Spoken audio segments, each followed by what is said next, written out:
Vejalpur firing કેસમાં પોલીસને મળી સફળતા. મુખ્ય સૂત્રધાર સહિત 3 આરોપીઓ જેલના સળિયા પાછળ. અમદાવાદ શહેરના વેજલપુર વિસ્તારમાં તાજેતરમાં થયેલી ફાયરિંગની સનસનીખેજ ઘટનાના ભેદ ઉકેલવામાં વેજલપુર પોલીસને મોટી સફળતા મળી છે. ગત તારીખ 13ના રોજ બનેલી આ ઘટનામાં પોલીસે ગણતરીના દિવસોમાં જ મુખ્ય આરોપી સહિત 3 શખ્સોની ધરપકડ કરી લીધી છે. શું હતી સમગ્ર ઘટના? પ્રાપ્ત વિગતો અનુસાર વેજલપુર પોલીસ સ્ટેશનની હદમાં આવેલા બિસ્મિલ્લા ટેકરી નજીક દીવાન પાર્લર પાસે આ લોહિયાળ ખેલ ખેલાયો હતો. પાર્લર પાસે ઉભા રહેવા જેવી સામાન્ય બાબતે ચાલી રહેલા જૂના વેરઝેરને કારણે આરોપીઓએ હુમલાનું કાવતરું ઘડ્યું હતું. આ ઘટનામાં ફરિયાદીને પગના ભાગે ગોળી વાગતા તેઓ ગંભીર રીતે ઈજાગ્રસ્ત થયા હતા.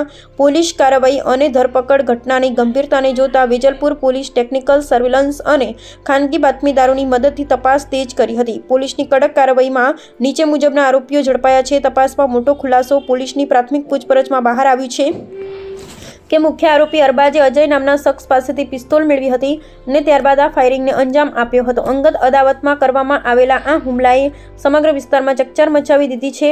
હાલમાં વેજલપુર પોલીસે આ કેસમાં પિસ્તોલ આપનાર શખ્સ અને અન્ય કડીઓ મેળવવા માટે વધુ તપાસ ચલાવી રહી છે. અમે એવું છે કે 13 તારીખે વેજલપુર પોલીસ સ્ટેશનની અંદર એક ગુનો દાખલ થયેલો હતો. એમાં બિસ્મિલ્લાહ બેકરી છે એની બાજુમાં દીવાન પાર્લર છે, ત્યાં આરોપીઓ છે એ આવી અને ફાયરિંગ કરેલું હતું, જેમાં ફરિયાદી છે એના પગે ગોળી વાગેલી હતી. આ કામે જે આરોપીમાં જે તે વખતે અરબાજ અયુબ અબ્દુલ શેખ કરીને છે એની ઓળખ થઈ હતી. બાકીના અજાણ્યા હતા, જેમાં વેજલપુર જે પોતાના ટેકનિકલ સોર્સ બાતમીદારોથી માહિતી મેળવી અને ગઈકાલે 3 આરોપીને પકડ્યા છે. એમાં મોહમ્મદ અરબાજ શોએબ કાસમ છે અને રિઝવાન ઉર્ફે શેજાન કરીને આરોપી છે. એ ત્રણેય ધરપકડ કરી છે. આ કામે જે મેઇન આરોપી છે અરબાજ, એની પાસેથી જે ગુનામાં ઉતરેલું હથિયાર છે એ પણ પોલીસે રિકવર કર્યું. હથિયાર ક્યાંથી લાવ્યો હતો? કયું હથિયાર હતું?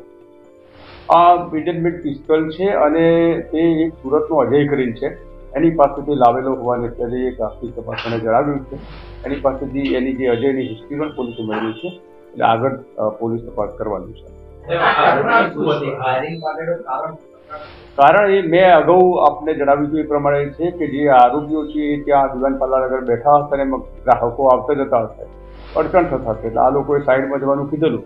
એનો ખાર રાખીને આ લોકો આવેલા હતા અને બરાબર કે આરોપીઓ છે તે ગેરકાયદેસર પ્રવૃત્તિઓ સાથે સંકળાયેલા હોવાથી તેઓને અહીંયા બેસવા માંડી અને ત્યાં ના પાડતા હતા. બસ દરમિયાન એવું કઈ ગુનાહિત ઇતિહાસ અથવા તો અન્ય કોઈ એવી અસામાજિક પ્રવૃત્તિમાં સંકળાયેલા હોય સામે આજે આરોપી 3 થયાની કોઈ પોલીસ રેકોર્ડ પર ગુનાહિત હિસ્ટ્રી નથી. બીજું આવી જે એ લોકોએ એલિગેશન કર્યું છે એવી કોઈ હકીકત પોલીસના ધ્યાન ઉપર આવી નથી. તેમ છતાં જે એમણે કહ્યું એના પછી પોલીસ સક્રિય છે ને આવી કોઈ પ્રવૃત્તિ હશે તો કાયદેસરની કાર્યવાહી કરવામાં.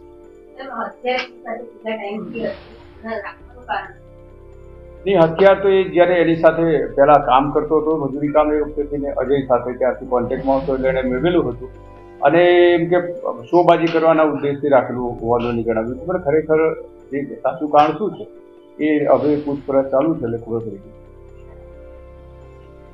2 રાઉન્ડ ફાયર થયા હતા, એમાંથી એક વાગ્યો હતો અને એક ખાલી થયો.